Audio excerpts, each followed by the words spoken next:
কি রে টুকাইয়ের মেয়ে, এমন ভাবে হা করে কি দেখছিস? আমার দোকানে নজর লাগবে, সর সর।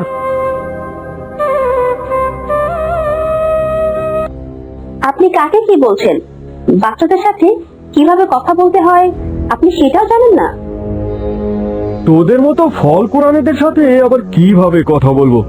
এসেছে আমাকে শেখাতে। কিরে মায়া, সেই সকাল থেকে তোকে খুঁজেই চলেছি, আর তুই এখানে দাঁড়িয়ে আছিস? মা জানো, এই দোকানের ফলগুলো আমার খুব ভালো লাগে, তাই আজ কাছ থেকে এসে দেখছিলাম। কি সুন্দর সতেজ, আমার খুব খেতে ইচ্ছে করে মা। আচ্ছা ঠিক আছে, টাকা হলে একদিন কিনে দেবনি। মা চল, আজ এই পাশটায় বসি।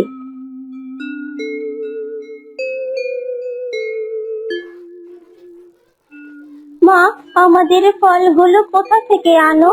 এমন নিস্তেজ হয়ে যায় কেন? পাশের গ্রামের জমিদারের বাগান থেকে আনি মা। রোদের ভেতরে আমার হেঁটে আসতে আসতে ফলগুলো নিস্তেজ হয়ে যায়। আমাদের উঠানের পাশে তো বেশ জায়গা মা, ওখানে তো আমরা ফল চাষ করতে পারি। সেও অনেক টাকার খরচা, এত টাকা খরচ করে কি আর ফলের চাষ করতে পারবো? নে বস এখানে। ফলগুলো তো কেমন নিস্তেজ, তাই ফলের দাম কত করে? প্রতি পিস 20 টাকা করে। পোকা ধরা বাসি ফল আবার 20 টাকা দাম?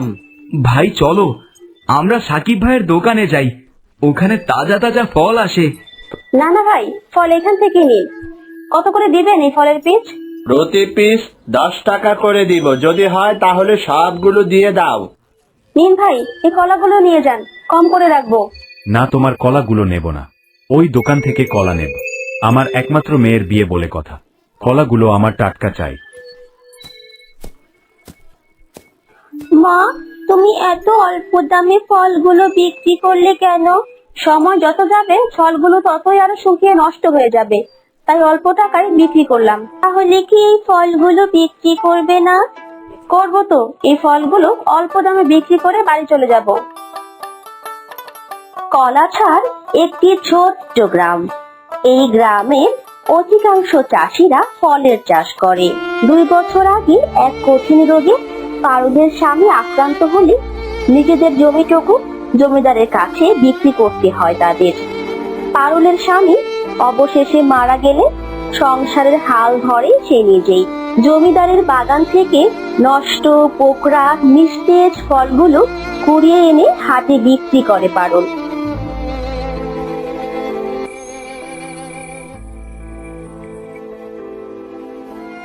মা, আমার খুব ইচ্ছে আমার একটা ফল বাগান হবে, সেখানে নানা রকম ফল হবে। আমি যখন ইচ্ছে ফল তুলবো আর খাবো। আমার মেয়েটা খুব শৌখিন, এটা আমি আগে থেকে জানি। আমি বড় হলে একটা ফলের বাগান করব। আমি দোয়া করি উপরওয়ালা তোর মনের ইচ্ছা পূর্ণ করুক। মা, তুমি একদিনও ফল আনতে আমাকে নিয়ে যাও না, কাল কিন্তু আমাকে ফল আনতে নিয়ে যাবে। বেশ খানিকটা পথ হাঁটতে হয় যে মা, পায়ে ব্যথা করবে। তুই বাড়িতেই থাকিস, আমি খুব সকালে ফিরে আসব। না না, আমি তোমার সাথে যাবই। আচ্ছা যাস, এবার চল তো, কটা খেয়ে ঘুমিয়ে পড়ি, সকাল সকাল উঠতে হবে। আমার আর আলু ভর্তা দিয়ে ভাত খেতে ইচ্ছে করে না মা। বাবা যদি আকাশের তারা না হতো, তাহলে আমি রোজ মাংস ভাত খেতাম। রোজ 1 টাকা করে জমিয়ে তোর জন্য মাংস কিনবো মা। চল এখন 4টে খেয়ে নে, তুই না খেলে যে আমার খুব কষ্ট হয়। আমার জন্য তোমাকে কষ্ট করে টাকা জমাতে হবে না মা, এখন থেকে আমি রোজ আলু ভর্তা দিয়েই ভাত খাবো।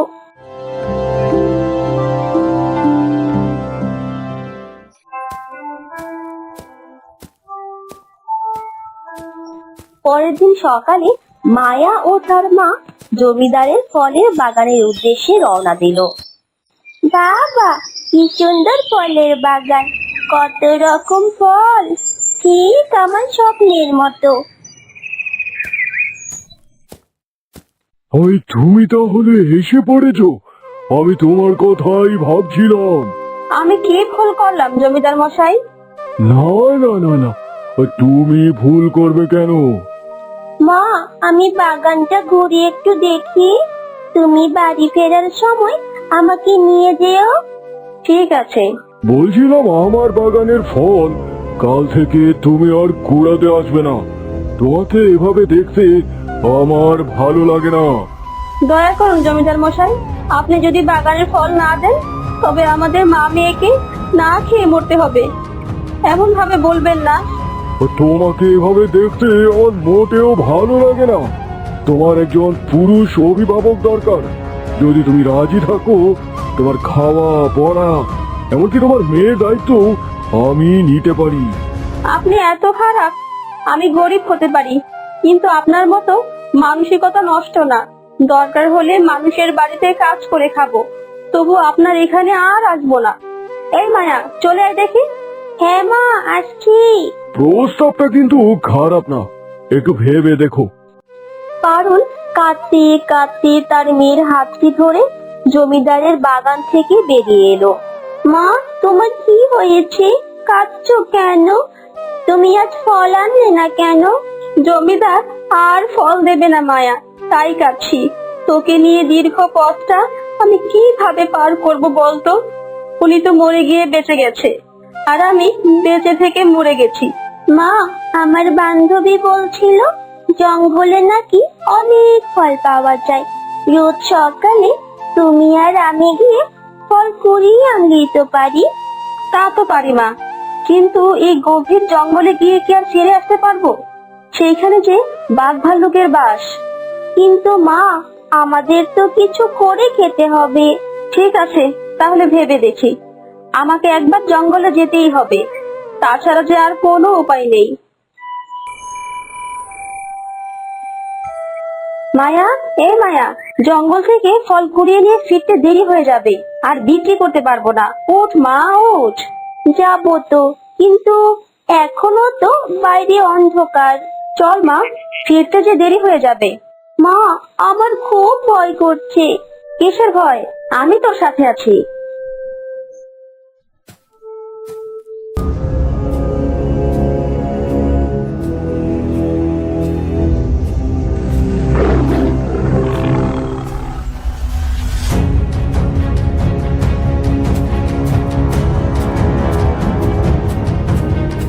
মা, আজ মনে হয় আর বেঁচে ফিরতে পারবো না। আস্তে কথা বল, ফলের দরকার নেই। আস্তে আস্তে এখান থেকে বেরিয়ে যাই। কিন্তু মা, ফল নেব না। জীবন বাঁচাতে জঙ্গলে ফল নিতে আসা, কিন্তু সেই জীবনে যদি না বাঁচে তবে ফল দিয়ে কি করব? তারা জঙ্গলের উপর পথ ধরে কিছু দূর যেতেই সামনে একটা আপেল গাছের চারা দেখে।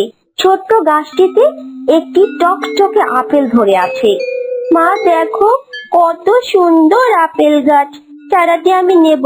তোর যখন মনে যাচ্ছে তখন নিয়ে নে। ফলের চারাটি নিয়ে কিছু দূর যেতেই তারা একটি নীল আপেল চারা পেল। সেটাই একটি তরতাজা নীল ফল ধরে আছে। মা দেখো, কত সুন্দর নীল ফল। এমন ফল তো আগে দেখিনি। মা, ফলের চারাটা নিব। লাগিয়ে দিলে যদি বেঁচে যায় অনেক সুন্দর লাগবে। আচ্ছা ঠিক আছে, নে। আর তাড়াতাড়ি চল জঙ্গল থেকে। জঙ্গল থেকে বের হতেই তারা এক অর্ধমৃত্যু কালো ফলের চারা পেল। মা, ওই দেখো, গাছের পাশে একটা অর্ধমৃত্যু কালো ফলের গাছ। ওই গাছটিও নিয়ে আসি। দেখছিস না, গাছটি মারা যাচ্ছে। ফলটি কেমন শুকনো। ওটা নিয়ে আর কি করবি? এমনিতেই বাঁচবে না। যত্ন করে যদি বাঁচাতে পারি। আচ্ছা যা, তাড়াতাড়ি নিয়ে আয়। আমাকে আবার কাজের সন্ধানে বের হতে হবে। কাজ না করলে কাল থেকে না খেয়ে থাকতে হবে। মায়া কালো ফলের গাছটি তুলে নিয়ে তারা দুজন বাড়ি ফিরল।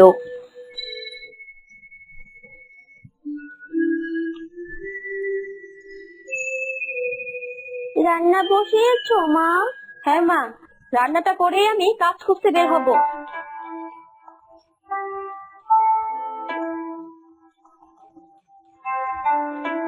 সারাদিন খুঁজেও কোনো কাজ না পেয়ে সন্ধ্যার আগে পারুল ঘরে ফিরে এলো। মা, তুমি এসেছো? আমি সেই দুপুর থেকে বারান্দায় তোমার জন্য অপেক্ষা করছি। আমার 3 গাছের সাথে আমি আজ অনেক গল্প করেছি, তারা আমার কথা শুনে। তাহলে তো আমার মার দিনটি খুব ভালো গেছে।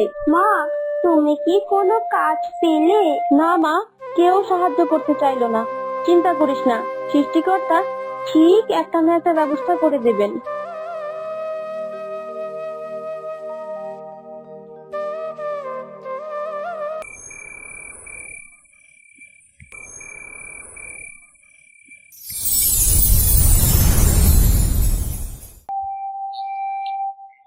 এতদিন পরে আমাদের পূর্ণ শক্তি ফিরে পেলাম। এই মা মেয়ের কাছে আমরা সারা জীবন কৃতজ্ঞ থাকব। আমি তো ভেবেছিলাম আমরা বোধহয় সারা জীবন আগাছা হয়ে জঙ্গলে পড়েই থাকব, কেউ কোনোদিনও আমাদের রক্ষা করতে আসবে না। তোরা তো তবু বেঁচে ছিলি, আর আমি তো আর কয়দিন গেলেই মারা যেতাম। আর আমি মারা গেলে তো তোরা আর কোনোদিন তোদের শক্তি ফিরে পেতিস না। সারা জীবন এমন এমন গাছের চারা হয়ে কাটাতে হতো। হ্যাঁ বোন, আমরা 3 জন 3 জনকে ছাড়া অসম্পূর্ণ। 3 জন এক জায়গায় না হলে কারো জাদু শক্তি কাজ করে না।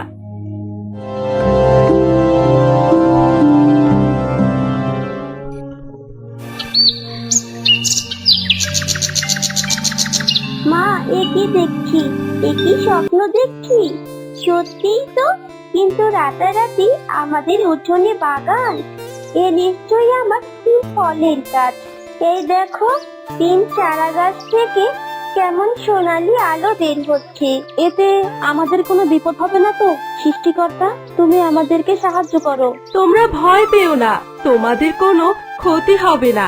তোমরা যে আমাদের প্রাণ বাঁচিয়েছো। তোমরা তো ছোট্ট চারা গাছ ছিলে, তোমাদের প্রাণ বাঁচালাম কিভাবে? তোমরা যে পথ ধরে আমাদের কুড়িয়ে পেয়েছিলে, সেই পথে অনেক বছর ধরে কেউ যায় না। এতদিন আমরা পরিত্যক্ত অবস্থায় পড়েছিলাম।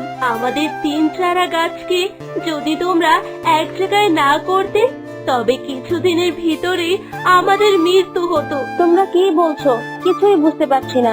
আমরা 3 বোন একে অপরের প্রাণ। রাজা বাহাদুরের 3 কন্যা আমরা। আমাদের বাবা একজন দক্ষ জাদুকর ছিলেন। তিনি চাইতেন তার মতো আমরাও খুব বড় জাদুকর হই। একদিন ছাদের উপরে আমরা 3 বোন জাদু চর্চা করছিলাম।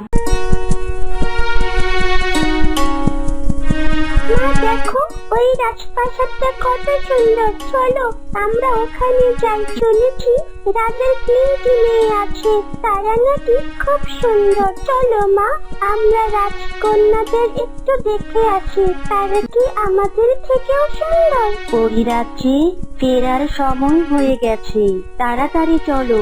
সময়ের ভিতরে ফিরতে না পারলে আমাদের পৃথিবীতেই থেকে যেতে হবে। সব থেকে কঠিন ছিল এই জাদুটা। এটা আমরা পেরে গেছি। আমাদের 3 বোনের জাদুর কাছে এই পৃথিবী হার মানবে। হ্যাঁ, এবার আমাদের বাবাও খুব খুশি হবে আমাদের উপর। আমি লুকিয়ে তোমাদের জাদুবিদ্যা সব দেখেছি।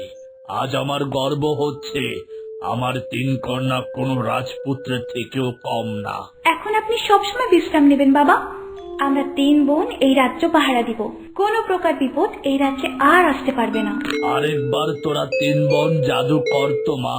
2 চোখ ভরে তোদের 3 বোনকে আমি একটু দেখি। তারা 3 বোন আবারও জাদু করে আকাশে একের পর এক বিভিন্ন রঙের তীর ছুটতে লাগলো।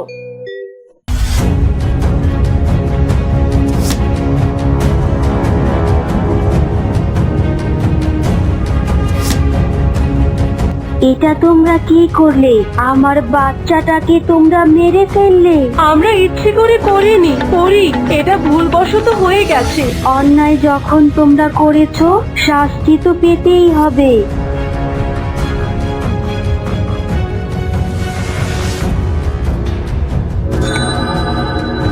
এটা এটা তুমি কি করলে?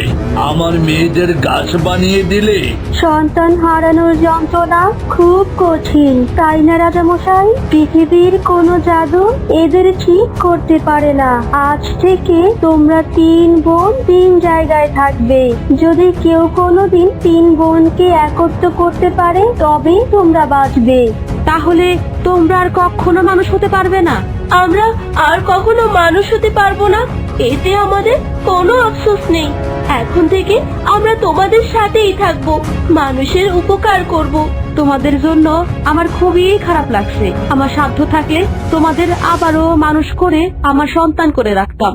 আজ থেকে তোমরা আমার বোন, তোমাদের আমি খুব যত্নে রাখবো, ভালোবাসবো, সারাক্ষণ তোমাদের সাথে গল্প করব। তুমি খুব মিষ্টি মেয়ে, আজ থেকে তোমাদের আর কোনো কষ্টই করতে হবে না। এই ফল গাছ থেকে ফল বিক্রি করবে, আমরা তোমাদের সব সময় সাহায্য করব। আমার এমন একটা ফলের বাগানের খুব ইচ্ছে ছিল, সৃষ্টিকর্তা আমার ইচ্ছেটা পূরণ করেছে। হাটে মায়ার এই 3 ফলের ব্যাপক চাহিদা ছিল। সে শহরে বড় ফল ব্যবসায়ীর কাছে চড়া দামে ফল বিক্রি করে। অল্প কিছুদিনের ভেতর তাদের সব অভাব দূর হয়।